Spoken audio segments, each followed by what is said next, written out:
Start next week, but it felt like the playoffs started this weekend. Several games across the league were win or go home in the final week of the regular season. Mary, the Dallas Cowboys clinched the playoffs weeks ago, but they ended up doing something very unexpected and winning their division. Yes, who would have thought in this position that they'd be in to win the division? It was really thanks to the help of the Philadelphia Eagles, who lost 2 of their last 3 games to the Cardinals and Giants, who opened the door wide open for the Cowboys to win the division and clinch that 2 seed, which they did. We're breaking it all down on Instant Replay. Prescott's in the gun, back to throw, looking right.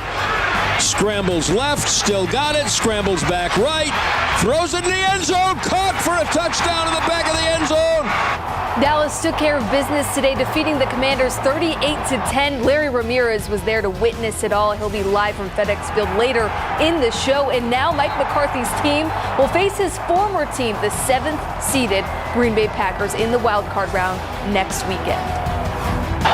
Motion man is Gainwell on 4th down. Hurts. Nobody there. Not every team could rest their starters, which resulted in some key injuries. The Philadelphia Eagles saw their star wideout A.J. Brown go down, and QB Jalen Hurts hurt his finger. We'll have the latest on Hurts' injury. Hey, now everything starts, right? Everybody 0-0 right now. All we want is opportunity. Opportunity, and we got our op. The Houston Texans outlasted the Colts and Jaguars to win the AFC South Division title. Rookie coach, rookie quarterback headed to the playoffs as the 4th seed. They'll face the 5th-seeded Browns. We'll have a complete playoff picture for you. Larry will be live with a full recap of the Cowboys' win today. And we have a play of the week that involves dead fish and a buzzer beater from an 8th grader you have to see yourself. And who wins the national championship in college football? It's all next on Instant Replay. You had me at dead fish, Mary. Yeah, wait and see. All right, we'll see you then. We'll see you on the other side of this break. 2024 will be a busy one down at the Kadena Reeves Justice Center, and there are dozens of cases that we'll be keeping up with. Yeah, Erica Hernandez breaks down some of the bigger cases we're tracking this year. There will be no shortage of courtroom drama in 2024. Damian Campbell, who was charged with the deadly attack at a Diesel barbershop in 2020, could be heading to trial next month. He is facing up to life in prison if found guilty. Several child abuse cases are expected to get trial dates this year. Jose Ruiz was expected to go to trial last month, but his case has been moved to March. Ruiz is charged in the horrific child abuse case involving the death of 5-year-old Mercedes Lozoya. According to the arrest affidavit, Lozoya had injuries on every visible part of her body. Her mother, Katrina Mendoza, was also charged but accepted a plea deal in exchange for her testimony against Ruiz. Nicole Aguilar and her boyfriend Daniel Garcia were charged with the death of her 5-year-old son, Dominic Aguilar Acevedo. His body was found in a ravine in Colorado in the summer of 2021. Aguilar is expected to go to trial first in early March, and Garcia expected to go to trial in May. We can also expect a conclusion in the case of Delaney Chairez. Chairez is accused in the death of her 18-month-old son, James. Baby James disappeared in January 2021, and his remains were found 4 months later underneath the trailer he lived in with his mom. Last year, a deadly dog attack took the life of 81-year-old Ramon Nájera. The owners of the dogs, Christian Moreno and Abilene Schneider, right now are scheduled to go to trial in March. Both face a charge of injury to the elderly and dangerous dog attack resulting in death. We will also be seeing several police officers in the courtroom. James Brennan, who is accused of shooting a teenager in a McDonald's parking lot, can go to trial, but it still hasn't been determined if that trial will take place in Bexar County or moved. Also, we will be following the case of Alfred Flores, Elizar Alejandro, and Nathaniel Villalobos. The 3 were charged in the shooting death of 46-year-old Melissa Perez. Flores and Alejandro were charged with murder, and Villalobos with aggravated assault with a deadly weapon. They will make their first court appearance later this month. And finally, while it may not go to trial this year, the capital murder case of Stephen Clare is one we will still be following. Clare is accused of attacking his ex-wife and 2 young daughters, killing one of them.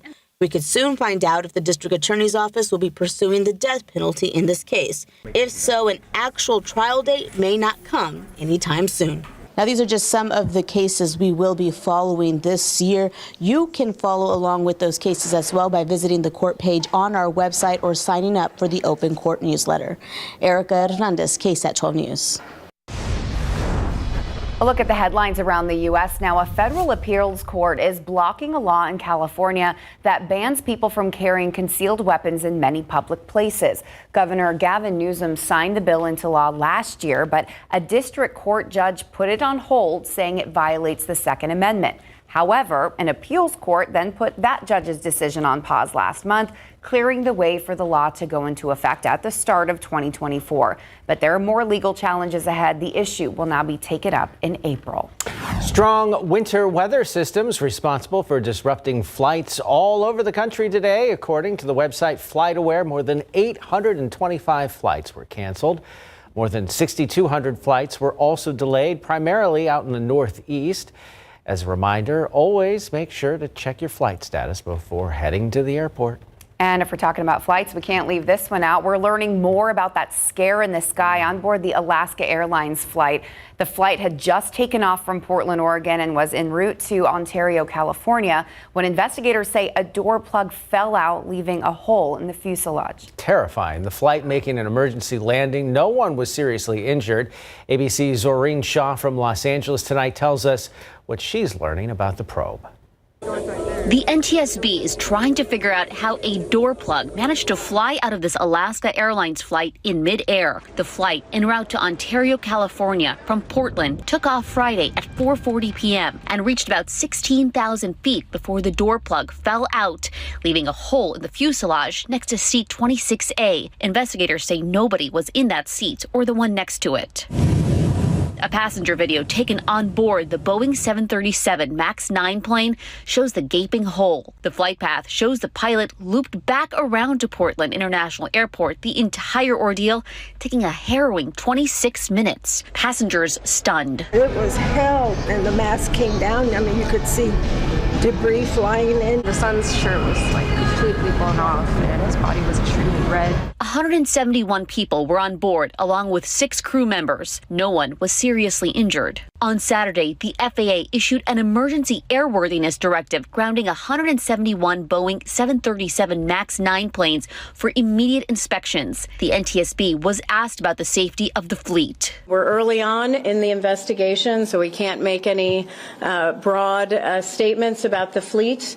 But I am very encouraged, again, that the FAA took action to temporarily ground this particular aircraft for inspection. The Alaska Airlines plane in service since October. This plug should have been inspected at least twice as it went along the final assembly line. So somewhere there's a problem that needs to get fixed. Investigators are now trying to find the door plug that came off and are asking the public to please call police if they find it. The NTSB saying they are grateful the incident occurred at 16,000 feet when passengers were still buckled in for takeoff and 10 minutes from the airport rather than 30,000 feet on cruise control with people potentially walking around the cabin. Zoreen Shaw, ABC News Los Angeles. Nightmares. Oh my gosh. A lot of lucky things you were saying. And you know how cold it is up in that part of the atmosphere? It's like 30 below zero up in that part of the atmosphere. They were lucky it was. Yeah. They were lucky it was right at the beginning. Oh my goodness. Well, don't want to think about that. Instead, what we're going to think about is the fact that things are going to turn pretty windy for us by tomorrow night. Now, outside right now, it's 58 degrees and winds have picked up from the southeast. As for winds right now, gusts up to 40 miles per hour already in the hill country. So that is what is headed our way. Here's a look at those weather headlines. By tomorrow morning, we will have a damp morning commute. Winds are going to get very windy starting Monday evening. Tomorrow evening through Tuesday morning, we'll have gusts up to 50 miles per hour. Then I want to talk about the next big thing, Arctic cold air, the week of January 15th. So not this week, but the following. Details coming up. Thank you, Sarah. Also coming up, a major medicine shortage impacting families right here in San Antonio. One of those parents is getting by switching the ADHD medicine she and her children need.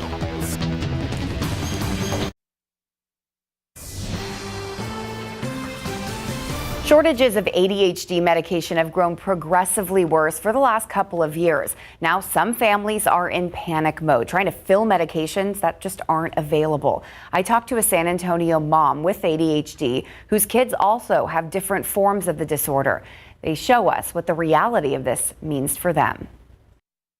And I will show you that that one is empty. Brett Gertensen shows us her 12-year-old daughter's ADHD medication that's vital for her to function mentally, physically, and emotionally. There are a couple different types, and hers shows up in a bit of an aggressive way. Brett and her other 2 children also have ADHD, all in different forms. They were all on the same medication in a drug class separate from Adderall. Adderall is what became scarce over the past 2 to 3 years. Partly as a result of manufacturer delays, partly as a result of quota allotments. Dr. Giancarlo Ferrucci is a psychiatrist with UT Health San Antonio and University Health.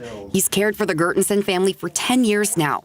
He says last year, when the Adderall shortage got worse, patients turned to the medication the Gertensens were taking, causing a shortage there too. I'm calling the pharmacies. I'm like, okay, they have it. Or like, they have 15 days. Can we just get 15 days? Can you call and approve that? The brand name pills would have cost them $700 a month. So they switched medications, but they're still struggling to get them regularly filled. After this interview today, Brett headed straight to fill her daughter's medication just in time. So you're literally changing your whole day around just to fit the fact that this is empty? Well, we are taking her off her schedule, which is a little dicey in general.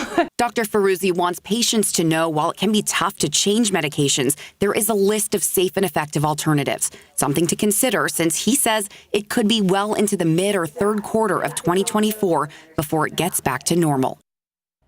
Now, there's some good news. Gertensen worked with Dr. Ferrucci to balance the new medication as she switched over, and she and her daughters have not had any bad side effects. They suggest working closely with your doctor for a smooth transition as well.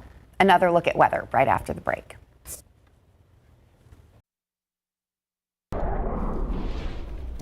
I went out and moved stuff around, but I feel like, I said I did it today. It's just because I get really busy during the week, but we have a little bit of time. I blew leaves today and put them in one part of the yard just to watch where they go. Wow. That was a waste of time, Tim. Probably so. Well, and a lot of people have been asking me, Sarah, okay, well, we're expecting some rain, so will that help us with the mountain cedar? Well, no, because the rain is going to come before the winds pick up from the north. So I'm expecting a damp commute early tomorrow morning, and you can see that it's really going to be in the morning commute that we could have some dampness. But the winds are going to be the big story. Very windy with gusts up to about 50 miles per hour starting tomorrow evening through Tuesday morning.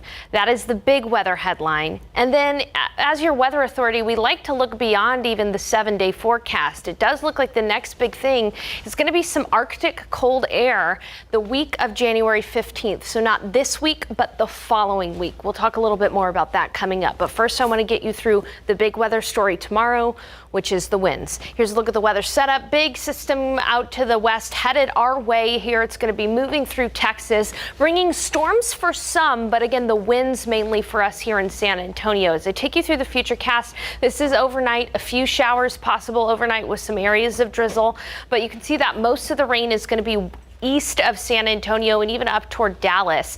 There are going to be some areas from Houston out to New Orleans that could see some pretty damaging severe weather. But here in San Antonio, our impact is going to be the winds. This is a look at the potential wind gusts by tomorrow afternoon and early evening. So don't expect very windy conditions until the second half of the day tomorrow. We'll be looking at winds picking up from the northwest rather, in the afternoon into the evening. You can see that wind gusts will be up to about 45 to 50 miles per hour outside tomorrow night through early Tuesday morning. As we head into Tuesday overnight hours, that's when we could see wind gusts of up to 50 miles per hour, and that'll continue through the early morning commute tomorrow, Tuesday as well, rather. By Tuesday afternoon, winds will start to subside. So what are the gusty wind impacts that you should be aware of? Well, any lightweight objects could get tossed around. That includes things like patio furniture, trampolines, even if you get a particularly strong wind gust of over 50 miles per hour, that could impact things like carports. So just make sure those are firmly secured to the ground. Again, you have the first part of the day tomorrow to plan because the wind gusts aren't going to really kick in until the second half of the day. And yes, unfortunately, mountain cedar will increase. Also, fire danger will be high tomorrow because of the windy conditions. Even though we've had some rain recently, when you get winds that high and very dry air, all it takes is a little spark to start to spread a fire. And then the last thing to keep in mind is that we could have some localized power outages if trees end up interacting with some of those power lines. So in your KSAT 12-hour forecast, taking you through this, damp in the morning, early tomorrow, we'll start off near 60.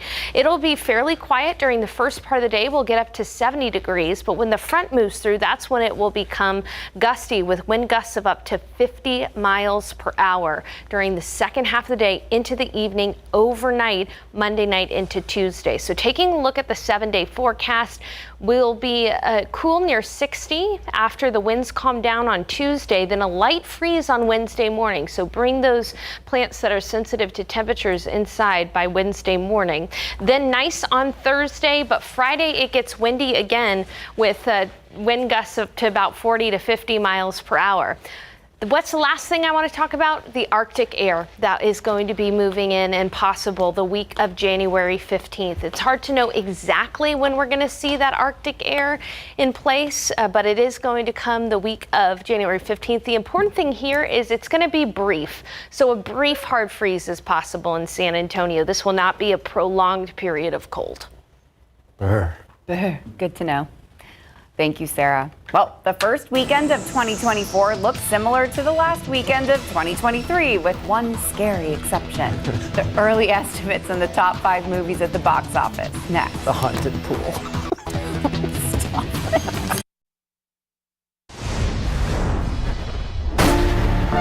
This could be kind of fun.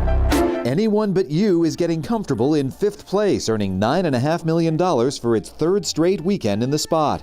The animated adventure Migration took 4th place, flying off with $10.3 million. Aquaman and the Lost Kingdom crossed the 100 million mark in domestic box office with a 3rd place weekend worth $10.6 million. Who are you?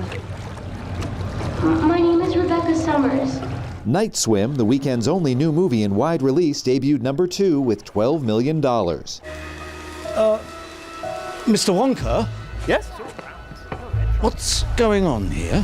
Audiences are still sweet on Wonka. The family film starring Timothée Chalamet stayed number 1, earning $14.4 million for a domestic total of $165 million.